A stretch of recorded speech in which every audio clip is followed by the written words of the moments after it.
Are you a fish burger fan? I love a fish burger. I'm just a burger fan in general, whether it's beef, chicken, fish, whatever. Anything in a bun. Anything in a bun, I love. Well, we're going to put snapper in a bun today, Tim. Oh, wow. But my secret ingredient is going to be the super slaw. So Okay. my tips for a really good fish burger are to make it yourself. One, you can get good quality fish. Yeah. Crumb it yourself. You know exactly what's going into it. And this super slaw is going to make it super tasty, All right. as well as adding all of those nutrients. So What can I if it start into off? this little bowl, you're going to make me a dressing for the slaw with some Greek yogurt, some mustard, some honey, a little squeeze of lemon juice, and then we're going to have a taste and check from All there. right. Salt and pepper. That's it. So Can if you do do. this, all I'm going to do is I'm jazzing up my crumb a little bit by popping some paprika, a nice pinch of salt into my flour, and a good grind of black pepper. But you could add, I don't know, you could add cumin and coriander. You could go with harissa paste if you want a bit of spice. You could, sometimes I put some mustard on the fish first. You know, you can add whatever you like here, or even sort of Mediterranean, Italian-y type herbs. Now this is a gorgeous snapper fillet, and the trick here is just put it in the flour mix first, then into the egg. And if you remember to, use one hand for the egg, one hand for the crumbs, and you get into less of a mess. I know, I make that mistake all the time now. I'm like, oh, my hands are And then all... you go, oh, I just got that hand in there. And it's so easy. You know, you can buy crumbed fish. It's fine for a shortcut, but honestly, this is so quick. It's not hard to do yourself. And do you know what I do?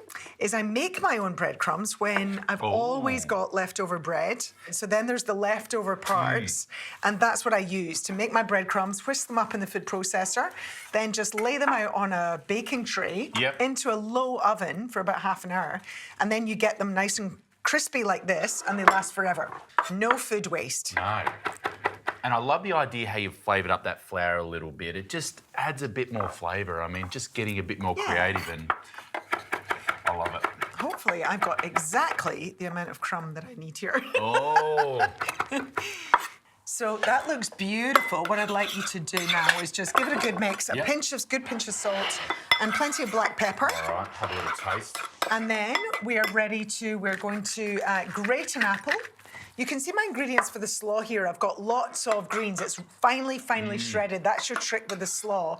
Really finely shredded kale. We've got some carrots, and then 2 different types of cabbage, with my white cabbage and with my red cabbage. It's a real rainbow. I love it. It's a rainbow of colours, so it is. So I'm ready to start frying here. I've got my pan. I'm pouring in, just covering the bottom of the pan with some extra virgin olive oil. So I'm just going to slide my fish fillets in. Lovely. To my extra virgin olive oil. And you know what? If you've got an air fryer, you could also do this in your air fryer, or even put them in the oven. Just spray them with a little bit of extra virgin olive oil and pop them in the oven. But nothing is wrong with frying in your extra virgin olive oil. Thank you. And it's just going to take a couple of minutes on each side. Now, while the fish is cooking, let's put together this gorgeous slaw, Tim. Okay. Mix your ingredients together, and I might get you to grate the apple. Yep. And the apple just adds that little bit of sweetness into there. So we've got our shredded kale, and I know lots of people are, you know what, you can have a very healthy diet without kale, don't worry. So you could use shredded any kind of crunchy green leaf, you know, some spinach or rocket or whatever you like in here. But actually, when you finely shred it, it's really, really tasty. Yeah. Kale and cabbages are all part of the type of vegetables we call brassicas, or cruciferous vegetables. And they're so, so good for your gut. Lots of really great research. You know, the very first job I ever had after doing my science degree was on a colon cancer trial, looking at the impact of broccoli and cruciferous vegetables on colon cancer. So there you go. Very, very good for your gut health. So I still eat them today, all these years later. I love hearing your stories. You're such a wealth of knowledge. We're so lucky. So I'm just flipping my fish over. Let's pop our pumpkin seeds in here for my crunch. Now, I'm assuming I wasn't supposed to peel the apple? No. No. You see, you know me by now. Keep the skins on whenever you can, because that's often where the fibre, where the nutrients, lots of the antioxidants are in or just under the skin. So when possible, yeah, keep the skin on. Put the apple in.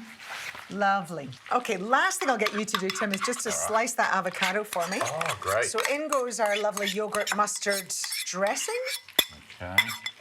And I'm just going to give it all a good mix. Fish is looking really good. That's nice and crispy on that side. That's great. It just goes to show I've got a tendency to deep fry and use probably too much oil, but that goes to show you don't need a lot of oil to fry. You don't. And nothing is wrong with shallow frying. And I'm often asked that around It all depends on the absorbency, the type of oil. If you're using a good quality, healthy oil, like extra virgin olive oil, you're just getting some of that really good oil into your diet. And then it depends on what the sort of food you're frying and how much is going to be absorbed into the food. And in a fish like this, you're absorbing a little bit of oil into that crumb, but when you've got the oil at the right temperature, there's only a little bit of oil going in there. And you get that lovely, seared, crunchy finish. Yeah, lovely. Okay, I reckon we are ready to start assembling, Tim. Build some burgers. All right. The buns. The buns. So if you'd like to do the honours with a bit of a slice, so just going to slice your bun, and all I've done is buy some really nice wholemeal buns so that we're getting, of course, that fibre in there. These gorgeous slices. Pop your fish fillet on the top. A nice, generous scoop of our super slaw.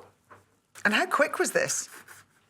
That's a really fast family dinner. Absolutely. Who needs to order a takeaway fish burger when you can make them at home? You've got your protein, you've got your fibre, you've got a little serve of veg, you could even put a wee green salad on the side.